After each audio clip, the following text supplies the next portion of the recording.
kalau di rumah sakit itu ada dua tipe. Kalau di lingkungan kita kan kita sering kenal dengan gula bata sama gula kering kan. Kalau di rumah sakit itu menggunakan tipe 1 sama tipe 2. Tipe 1 itu karena keturunan. Kalau tipe 2 itu bisa karena pola hidup. Nah, ibu kira-kira dari keturunan atas ada nggak kira-kira? Berarti bisa dibilang ini kan ibu juga baru terkena diabetes di masa tuanya kan. Jadi karena pola hidupnya. Nah, untuk pola hidup ini Bu, kita biasanya mengabaikan kan karena aku ada luka cepat sembuh kok, berarti aku budak lagi. Enggak sebenarnya. Kalau diabetes itu, misalnya kita awal-awalnya nggak kena luka langsung sembuh. Semakin kita mengabaikan, itu akan semakin gulanya semakin meningkat dan menempel ke seluruh tubuh kita. Lama-kelamaan bisa dibilang kayak gula bata itu. Kalau misalnya luka nanti mudah ini dia nggak mudah sembuh. Nah, beberapa tanda dan gejala itu bisa baca di sini kan ini itu sering di atas sama yang kayak ibu bilang tadi sering buang kecil kan. Itu tanda dan gejala dari diabetes mellitus, sering haus, sering lapar. Nah itulah. Jadi apa yang harus kita lakukan untuk menangani diabetes mellitus ini? Tentunya satu pola hidup tadi ya. Dari makanan itu. Kita kalau misalnya membatasi makan bukannya kita menyiksa diri kita sendiri, tapi kan itu demi kebaikan diri kita juga supaya hidup kita ini bisa sehat lebih lama lagi. Pola hidupnya gimana? Mengurangi konsumsi gula. Jadi konsumsi gula itu yang makanan-makanan sehari-hari gitu lah kita batasi. Kalau bisa pun nasi.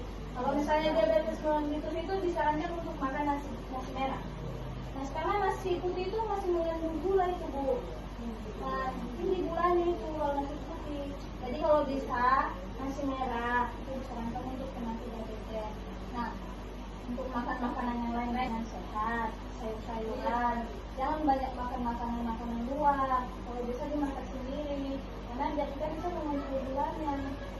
Banyak sedikit, yang putih tak gula.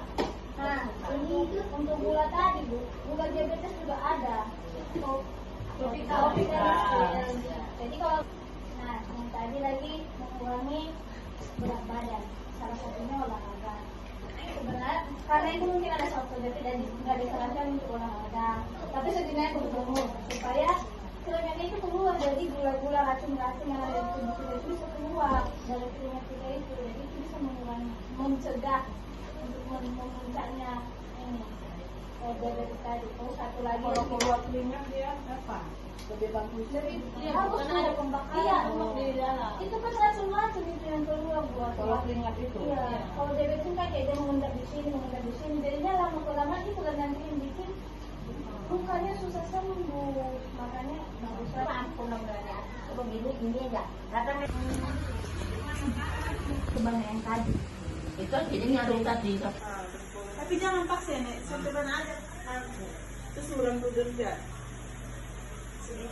Dah.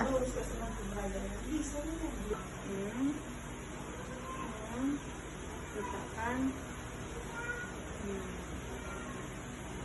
Terus terangkat gitu. Luruskan salah satu kaki. Iya, sekalian kita dulu nggak ada kerjaan, kita buat gini ya kan Bu. Iya. Ini jam 4 bisa berjemur Bu. Tapi dia mau sebentar, jangan lama-lama. Jam 4 sama jam 9 4.